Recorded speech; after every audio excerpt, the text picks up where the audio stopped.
Drives one in the air. Deep right field. It's got a chance. Grand slam. Way back it might be. It could be. Cubs win. Cubs win. Cubs win. Holy cow.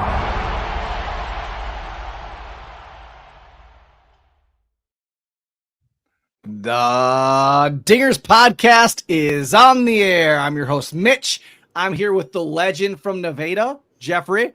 Hey, and how we doing? Kevin from Nevada.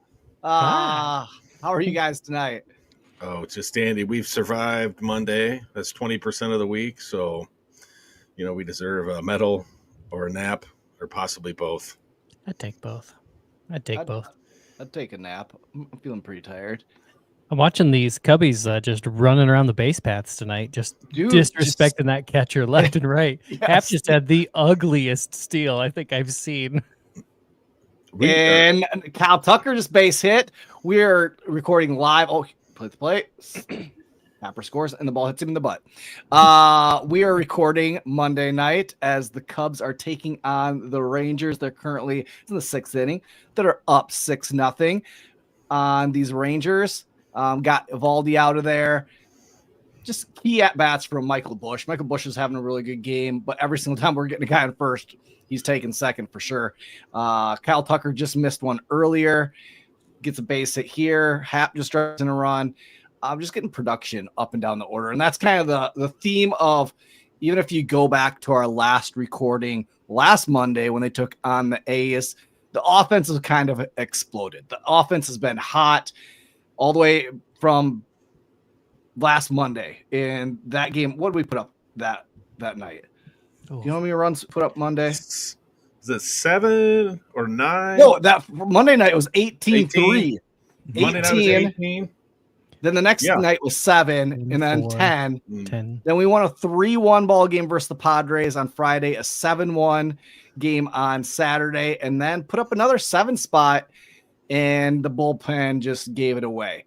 So the offense has been hot. We've seen Kyle Tucker. He won NL Player of the Week this week. Congratulations, Kyle Tucker. We'll get into more about Kyle in his contract possibly with the Cubs. But with Kyle Tucker leading this offense, what have you noticed so far, the difference in being with the Cubs offense this year so far? What are like 2 things that you noticed so far with this offense, Kevin? We have an offense. We have an offense. That's true. I'd have to say Jeff some wins that one. patience at the plate from some guys.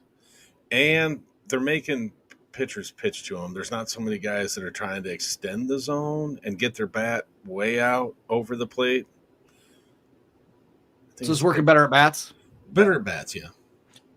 Yeah, I'd say the thing I've noticed is where they're placing him in the lineup. It's weird how just adding 1 star in this lineup really extends how everybody else is doing. I mean, I feel like we're getting to our 7th batter before I'm really thinking about a guy who's going to strike out in an ugly fashion every so often. Like, he seems to be just that stabilizing presence. Whenever he comes up to bat and there's a runner on base, even when they're on first, something big is going to happen. Yeah. And he just works Tucker works great at bats. Like, he's not going to go outside the zone. He's not going to try to do too much with it. And he has like the prettiest swing. I love watching Kyle Tucker work at bats. And his bomb yesterday was fun. First one at Wrigley. Saturday, they broke out the new Cubs unis. What are your initial thoughts? I like them. I like the fact that they didn't go with matching powder blue pants. They went with white with the stripe. I think that's great. Yeah, Jeff, I think they look clean. Yeah, I would have gone with the baby blue hat. Like, instead of the royal blue panel, I would have kept it baby blue. But I don't know, that just because I wanted to buy a hat and I just didn't want another royal blue hat because I feel like I have like 20 royal blue hats. Like, I want something different. But yeah. That's what Jeff had said in our Dinger chat about how they look like the Astros or the old Braves. Or Atlanta Braves. Atlanta Braves. Yeah, and I was kind of like, yeah, I totally see that. Yeah, not Astros, Expos. Yeah, that's what I'm thinking of. But Yeah, they look good. They look good. Yeah. So the Wrigleyville ones are retired. Did they retire them? They're not bringing those back anymore? Yeah. So I was listening to a little interview in the bottom half of an inning, and Was that with Crane Kenny? Yeah, with Crane Kenny, and he said every 3 years teams are encouraged to change out their alternate uniform. So the Wrigleyville ones are done, and these will probably be the alternates for at least 2 seasons, maybe 3. Did you hear that they sold more jerseys in this week of these new ones than they did in a whole year of the Wrigleyville ones? Yeah. Well, I know. Fantastic. And here's a little thing that I have. That ought to pay some bills. I'm getting frustrated, and I don't like to talk bad about other podcasts and other like Cubs news, but I am getting sick of like, you know, of other. I won't say specifics, but like on news like that, like I saw at least 2 podcasts or 2 like Cubs news places. They're like, and I guess what? They're not going to use that money to go get Kyle Tucker or extend Kyle Tucker. It's like every single time they use information or use stuff to like bring that up, and it's like I'm overhearing that. Like, it's great, we're making money, it's a cool jersey, it's can you give them a congratulations that they did a really good job designing a jersey, working with the players and working with people from in the community to make a cool jersey that everybody wants, and that people bought them, like that they were successful, they did something good, like tip their cap. Anyway, let's get back to baseball, not necessarily fashion. The thing that I noticed about this lineup is, and I kind of said a little bit last week, the depth of this lineup. You have Dansby Swanson swinging a good stick. You have Michael Busch swinging a good stick. Like, you have 1 through 7 or 8 like that are solid. Like, it's been like one guy usually that's had a bad game, but like Amaya has been swinging the bat. They've had contributions from everybody, and that's what you need to be successful with this team is, and Tucker kind of provides that. He provides it to be a little bit longer. Even Carson Kelly coming in, filling in for Amaya, like big game on Saturday. Like, and he had, on Monday, he was the first Cubs player in 32 years to hit for the cycle. Yep. Yeah, that was And awesome. so it's like, that's more production in those 2 games, plus what Amaya's done so far, and all of last year out of the catcher spot. Mm-hmm. And so, like, when you're seeing those things like that, that makes this lineup so good. And we're going to need to score runs, because we never know when we get in the 7, 8, 9 of the ball game if we're going to have enough runs to hold with this bullpen. And that's kind of like the downer of this is, you feel like you should have had 3, a back-to-back sweep of series, and we let one go away yesterday. And it kind of felt like once Merrill hit that home run, and what was it? It would be 7-6. Did he make it a 7-6 ball game? That sounds right. I think so. It just felt like that game was going to slip away. Like, did it not? Like, It did. Like, and we were even gifted a lot of those runs with the ball calls, and like, so it's just like, it felt like we could have stole one, and then it got stolen back from us. Yeah, I totally agree. And kind of something or maybe we talked about, or maybe you had brought up, like, what is with our relievers walking the leadoff batter? It's like almost every single inning they walk the leadoff 9th. Yep. Like, that's what was the stat you had yesterday, Jeff, about walks? Like, it was like four of the runs came off leadoff walks. Yeah, it was pretty insane. Like, I started watching the game first pitch, and I thought, oh, so we're going to go to the bullpen early because Ben Brown doesn't have it today. He gives up 3. The first 2 runs were a walk, and then he plunks somebody. But then he gets out of it, and then we're gifted with a shaky start by their pitcher and get the lead back, and we add on in the second, and then we never played it another run after that. But Yeah, too many walks by the relievers was the difference in yesterday's game. And like, at what point do you call down to Iowa and you get Plencia, you get Luke Little, like Theobar? Every outing he's come out, it's at least 1 or 2 walks. He isn't. I don't know if he probably doesn't have any more options, but it's like we have Luke Little down there, we have Plencia down there, we have other guys that have seen major league time. How much more time do you give them? Or do you call up David Robertson? Like, there's other guys available, because right now our bullpen, like Nate Pearson, don't trust. Theobar, don't trust. They obviously don't trust Colin Ray because they haven't given him much shot. Eli Morgan hasn't really got much. Like, Merriweather had a good inning. Yeah, he looked great. But even Porter Hodge, like he's struggled and escaped jams in both of his. Like he had a leadoff walk yesterday, and then he gave up a run. I think he gave up the tying run. And so it's like, at what point do we go down to the minors and call up one of those guys? Because it's getting kind of old with this already. And then we haven't even talked about Presley. That is the big thing. That's like, Ryan Presley didn't sharp on Friday. Like I was waiting for that game to be given away, because what they have guys on second, third, with 2 outs.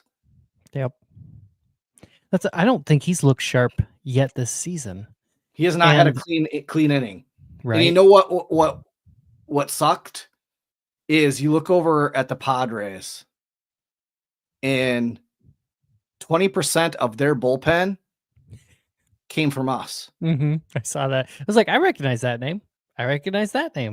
Like, he kept pulling people out. Like, and they shoved. And then they had a closer that, when brought on, what did he do with our best 3 hitters? Yeah, fan. Yeah. What's unfortunate is, before yesterday's game, I put down in my little notes I was taking that I thought we should switch Hodge and Presley. But then Hodge came out and has kind of looked a little shaky too. I don't know that we gain anything necessarily. He's looked sharper, but he can strike guys out. Ryan Presley, like his stuff, just like, they know that he has the sharp breaking ball. And so, like, all right, we're just not going to swing at that because he can't get it over right now because he's throwing it low. We're just going to set on his fastball and see his curveball up. And if his curveball's up, we're going to bang it. We're going to hammer it. Yeah, I guess that's kind of what I was looking at and kind of going, like, I would like to see Hodge put in the 9th, especially, like, maybe even try a low leverage game just to see how it is. I know he's in the circle of trust, so I don't think he's going to get a low leverage spot right now, but I'd like to see him in the 9th, because unless we're going to go down to Iowa and pull up somebody. The only issue there is Palencia has given up a few runs down in Iowa. I was just checking out. I mean, their season's not been very long yet either. He's been in 3 games and he's given up 2 runs, 1 earned. Luke Little looks like he's had good go of it so far, though. I mean, you have Jack Neely down there. He's got some time with the Cubs. He throws pretty good. Like, yeah. Oh yeah. Did you bring up Jordan Wicks? Like, I know they have him stretching out to be a starter. Horton's had a good day, but he's a starter. So, like, I don't know. The thing is, like, how has this organization not been able to develop any bullpen arms that's worth anything? And then when we have, and we've let them go to other teams, then they figure it out and unlock the player and get him to their true potential. That's a problem. Jed's going to have to look in the mirror, and if he gets fired at the end of this year, you have to look in the mirror, and that be one of the big downfalls of him, of not being able to, like, hire the right coach or hire somebody or get the right guys in place to be able to unlock a better bullpen or be able to develop a bullpen. Because we went out and signed all these guys, but even that, they haven't gotten better. That's what they tout, this pitch lab. And they Holy really cow. have talked it up for the last couple of years, but have we seen a lot from it? Not really. Not from the bullpen anyway. Did you guys just see the graphic they put up about the Rangers? Yeah, 21 runs, 10 on Mondays, and 20 then 20 runs the rest of the days. Well, it's wild. Monday and they have 0, so let's hope that the next 2 days they don't unload. So it's talking about runs given up. Oh, runs given up. Giving up. Yeah, It's third of crazy. those came today. Yeah, I don't know. There's a lot to like about this team right now, but the bullpen is really the like sticking point. That's The Achilles heel. yeah. What's nice, and we talked about it a little bit already, but there is a fight and a relentlessness in this team. Like even getting down the 3 runs Ben Brown gave up. You know, a year like last year, I would have been like, well, that's the game. We might lose 3-2. Like that's as close. It's as almost we'll like get. I needed to change my mentality yesterday because I was there. Like, I was listening to the radio and working in the yard, and they gave up those 3 runs. I was like, oh, geez. I was looking forward to like this afternoon to kind of like doing some yard work and listen to the Cubs, and now I got to listen to this.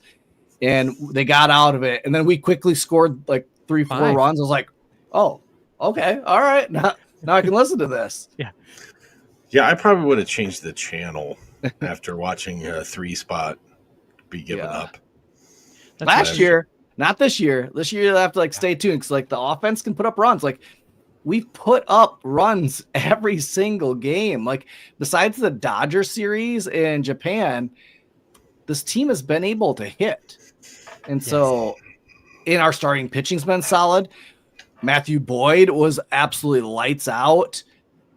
So like this team, like there's 3 parts to a team to be able to be a good playoff team. It's being able to have a good offense, or 4. Can you play good defense? Can you have good starting pitching? And then your bullpen. And right now we're good out of 3 out of 4 of those. 3 out of 4. Like that's going to get us in the playoffs, but that ain't going to get a deep run in the playoffs. And you need a bullpen in the playoffs. It's going to, like right now you look at the rest of the division, 3 out of 4 is going to win this division. Having 3 out of 4, like, is going to win you a lot of games. Oh, yes. Barring any injury from our starting pitching. 3 out of 4, that's 75%. Mathematician right there. We don't need Jake. I'm wearing my glasses. Oh man, I was just looking up some random stats because we were talking about. I was thinking about something. Walks. The only batter, from what I'm seeing right here on Fangraphs, the only batter who has got a walk rate below 10 is Pete Crow Armstrong. Everybody else is walking at such a high clip right now. Love it. Yeah, I would like to see the Better PCA bats. walk a little bit more, but I think he'll just get there. get him on the base path like more. But I mean, but you kind of have to tip your cap to Justin Sealers putting up a stat today: 7 innings, 3 hits, 0 runs, 8 strikeouts, 2 walks. Like that's a good day out of 91 pitches out of Steele. Yeah, like efficient, working through. Like that's 38 of those came in the first 2 innings. Like that's what you need out of So you need out of your number 1. That's what you need out of your number 1. Who's pitching tomorrow? Is it? That had to be Tyone, I think. Yeah, because didn't they? Shamo. Nope. Ray. Colin Ray's getting the start tomorrow. No, he's in right now. He's in right now. Yes, Tyone versus Corbin, and then Imanaga versus Maley. Sorry. So those are the next 2. And Nice. And you look at the schedule here coming up with the Rangers, a good solid team. If you can take 2 or 3, then you go out to LA with the Dodgers. We go back to 9:00 games with the Dodgers and the Padres, and then we come back and play the D-backs again, and then we have a 2-game set with the Dodgers. Like we said, if we can get through this month at being 500 ball, we would take that, right? That's what we said. 100%. That's what we said. Yeah. Now you So look I've- already. Now we're above 500. If we can keep this, let's say our winning percentage is at like 600. Let's say we finish this month. What was it? 26 games. We finish with like 17 wins. 17-10, 17-11, somewhere around there. Like that has to get you feeling really good. Yeah, be a into the rest couple of the season. games up in the division probably at that point. Yeah. So And I've heard. going into May, we would be able to really put a little bit of barrier between us and everybody else. Yeah, so I've heard during two different broadcasts that the Cubs schedule in April is the toughest of all the other major league teams for the month of April, and May we have the easiest schedule of all the teams in Major League Baseball. Yeah, in May we have the Marlins, the White Sox, the Reds, the Marlins, the Rockies, the Reds, the Brewers, and the Mets. So Kind of interested to see how Tucker bats in Cincinnati. I think he's going to hit a lot of dingers. If we were doing those picks, he'd be the guy to pick, him and Happ. Speaking of Cal Tucker, last night Vlad Guerrero gets a massive contract. Was it $500 million for 14 years? He will be 40 when the contract ends. What does that do for Cal Tucker in the Chicago Cubs? It makes him really expensive. Yeah. I don't see it. The thing is, like, if you lower the years, let's say you give him like 9, 8, what is that contract going to do? Like, what's a realistic number there that you could see the Cubs doing? 3.25. I don't think they're gonna get him for anything less than 7 years. I think he's gonna want at least 7, 8, 9 years, Right. maybe 10. And the Cubs hate giving those long-term deals. Thanks a lot, Jason Hayward. But like, at least he's proven it. Like, I don't think his swing and his like what he does is gonna drop off in the next 5 years. I think that is a sustainable. Like, put him out in right field. If anything, he could slide into first base. Like, he could slide there and just rake. Like, he has a swing that's gonna like stay pretty consistent. And even if you gave him like a 10-year contract, if the last 2 years of that he even went to DHing most of the time, that's a guy you could build like we have a lot of pieces, a lot of young talent coming up, but that's a veteran you can have in your clubhouse for a decade. Like, I really think that the Cubs are going to extend him. I think that they see what he's doing to this offense. And just you heard in the offseason at the winter meetings, people talking about the Cubs are going to go for it. They're ready to spend. I think they see a little bit of a window of like, okay, you have Happ, you have Dansby, you have PCA, you have Owen Casey that replace Seiya. These guys who are going to be here for at least a while. And like, why not get this? Because as soon as Cal Tucker leaves, this offense goes back to being what it was 2 years ago. Like, if he leaves, you're going to have to replace it with somebody valuable. And there's not anybody out there that's as valuable. Right. And when he leaves, like, I think, is it Happ and Horner? Both their contracts are up next year. Yeah. Right. As of right now. So if he walks, you have one more year of those two guys. Like, I would rather we sign Tucker to a nice long contract. Which I could see them keeping Happ and letting Horner go and filling that in with Triantos or whoever comes up. Like, yeah. So that's just where we need to see that happen. I want to see them extend Tucker.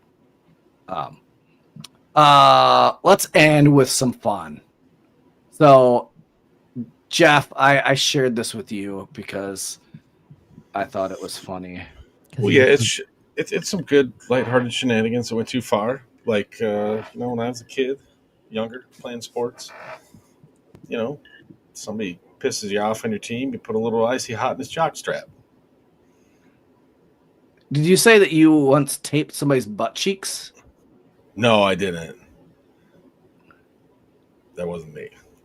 That wasn't. I don't know. That's a pretty ornery grin right there. I don't know. Are you sure it wasn't you? Allegedly. All right, well, check out. No more. Check this out. This is a news report I heard.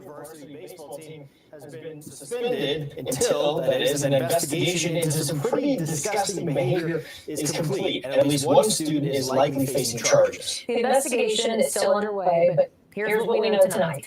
La Cueva High School principal Daryl Garcia sent this letter to JV baseball families this past Monday.